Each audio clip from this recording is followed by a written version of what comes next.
Hey everyone, another edition of the Red Raider Spotlight. We're going to talk with senior women's tennis player Emma Van Drie. Emma, thank you for joining me. And how is life going for you?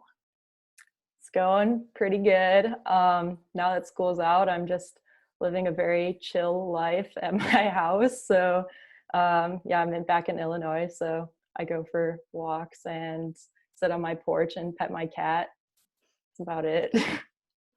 The chill life, that's not a bad thing. Yeah, it's a nice break. How did online learning go for you and the conclusion of your academic year?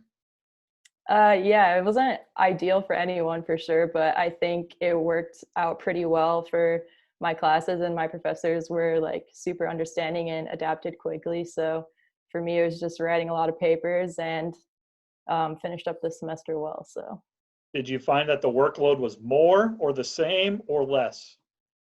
I feel like maybe a little bit more in some classes, but I also maybe tried harder because I had nothing else to do. Fair enough. Yeah. When did you find out that Northwestern was going to go online, that you had to move home, and that your spring tennis season was going to be canceled? How did that go down? The tennis team was actually driving to Pella, and we weren't sure because we had other sports had already been canceled. So we weren't sure if we were going to get to play that day or not. But when we got there, we found out that our match for Saturday was canceled. That was like the end of GPAC for the season, most likely. And but we did get to play that first match in Pella, so it was nice, like going into it, to know like one, I got to have that last match, and then me also just getting to prepare like, okay, this is the last one. And so we played some good doubles, and I lost singles in a super tiebreaker, which was very on trend for me, so can't be too mad about that. But yeah, it was good that we got that one last thing with the team, especially then when we found out that we were going home and everything. So yeah, I found all that out after my matches were over, luckily. So When you came back to campus, did you go home right away, or did you stick around and say goodbye to friends, roommates, etc.? I stuck around for a few days, and yeah, I saw like people from my team and some other friends that were still on campus, and yeah, moved out like a little bit slower, I guess. So, because there's really no rush to be anywhere at that point. So, yeah, it was nice that we had like, I think 3 or 4 days or something to see people. What are some of your highlights from your tennis career at Northwestern, and what are some of the things that you can take away and take with you for the rest of your life? I actually really like practices. I really like love hanging out with my team, and they were always super fun, I felt like. And so it was just like something I looked forward to every day. Uh, and I think like a memorable match for me, I think Zoe and I were always on the courts like really for a really long time. That was just kind of our style of playing. We dragged it out a lot. And there was one match, it was last year, my junior year at Doane. It was like a really cold day too, and there was this one match that I was playing in singles, and it just kept on going, and every point was like add and deuce back and forth. And then we went into a third set, played that out, and then got into a tiebreaker for the third set. And my team had not told me that that was the deciding match for the whole team as well, so there was already pressure, but not too much because I didn't know that actually. But yeah, I ended up pulling it out, so it was pretty exciting match for the team, I think. So that was a fun Awesome. one. Let's think back to high school. When did you decide to come to Northwestern, and when did you realize you wanted to play tennis?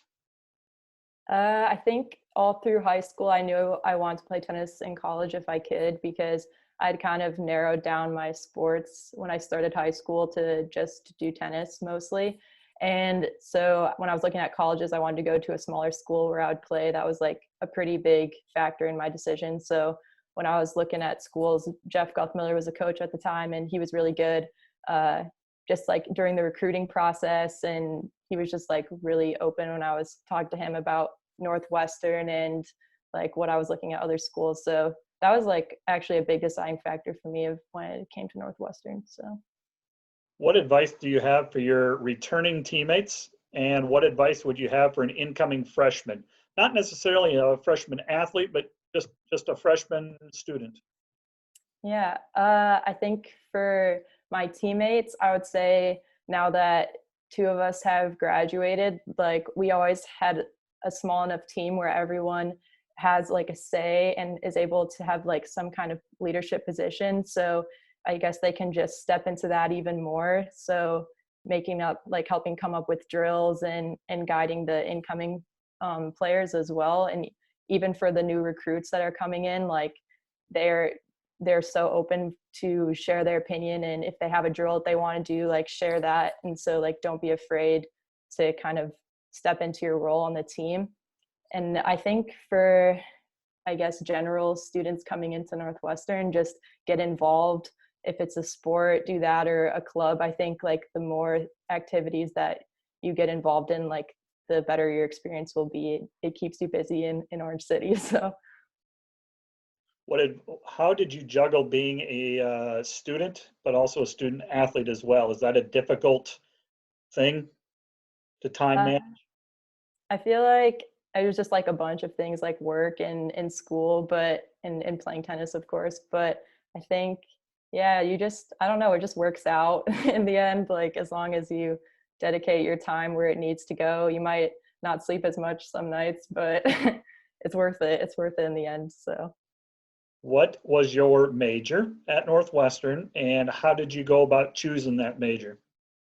I was a political science major, and I decided I wanted to do that in high school because I have always been interested in politics and political theory.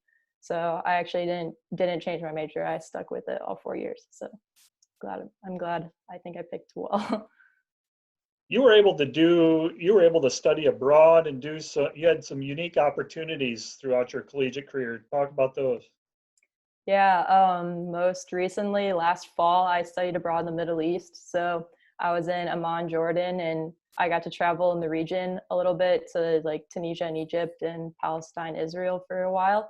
And I think that was like one of the most rewarding parts of my college experience because you just can't learn like how to be in another culture from reading a book. Like you actually have to just go and be living in it for a while. So that was super eye-opening for me and kind of gave me direction on what I want to do with the rest of my life potentially.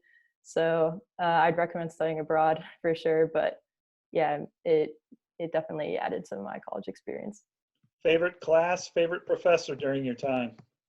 Uh, I think my favorite profs were probably Dan Young for political science. His lectures were, he's like such a smart guy, and I always was learning a lot in his lectures, and he's kind of like a goofy dude, so that added to it. And Dr. Ann Lundberg, she is also brilliant, and she helped me so much in my writing to become a more versatile writer, and she just really worked with me, and I think I improved a lot, especially in this past year with her. So yeah, I don't know if I have a favorite class, maybe history of political thought or something. Cool. Yeah. What's next for Emma? I'm coming back to Northwestern. I'm working as the associate director of annual giving. So I'll be working with When do you come advancement. aboard? When does that job start? July 6th. So coming up. I'm excited. Good. Last part of this interview is going to be a go-to section. Going to ask you just some questions, and yeah, we just want to get to know you and some of your favorites. You all right with that? Yep. Go-to food. Peppers. Peppers. Yeah. The hotter the better, or not? Like all of them. All right. Fair Yeah. enough. I like that. What's your go-to restaurant? When I'm in the Orange City area, I like Las Bonitas for like burritos at 2 a.m. It's pretty good. What if it's not in Orange City? Go-to restaurant anywhere that you've been to. I don't know. Well, after church, when I'm home, we go to grandma's pancake house with my grandparents. It's the place to be in Minooka. So Fair enough. Go-to music, song, or musical group. I'm a big music person, so I don't know if I can pick a favorite song or anything, but I listen to a lot of psychedelic rock and prog rock. Give me an example of that. I don't Oh know. man. Like, okay, I guess if I had to pick like my favorite artist, it would probably be Patti Smith, who she's Okay. the godmother of punk. Okay. It's classics. Interesting. It's I like classics. it. Go-to movie. I like Tarantino films. So last night I just watched Once Upon a Time in Hollywood. Okay. It's not my favorite one, but it's pretty good. What is your go-to TV show or Netflix series? Uh, I think I watched BoJack Horseman. It's a cartoon, but now I'm watching Money Heist on Netflix with Debola, who's living with me. So I'm pretty into that right now. Go-to activity. Other than tennis, probably skateboarding. Go-to vacation spot. I like going to national parks. My favorite that I've been to is Acadia in Maine. Have you ever been to anything out west, Colorado or Utah? No, not yet, but hopefully soon. Along that same line, what's a bucket list vacation spot? Honestly, Colorado. I was supposed to go to Mesa Verde last summer, but that didn't work out. So hopefully next year. You have a favorite sport to watch? I think hockey. You have a favorite sports team? The Chicago Blackhawks. Well done. You versus Coach DeYoung in a tennis match. Who wins? Hmm. Sorry, coach. Usually I might win, but she does beat me in 3-ball, 2-ball. She just comes out of nowhere, so I'll give her that. She can pull through. Fair enough. Emma, thank you for joining us for Red Raider Spotlight. We will see you when you come on campus in July. Yep, thank you. Bet.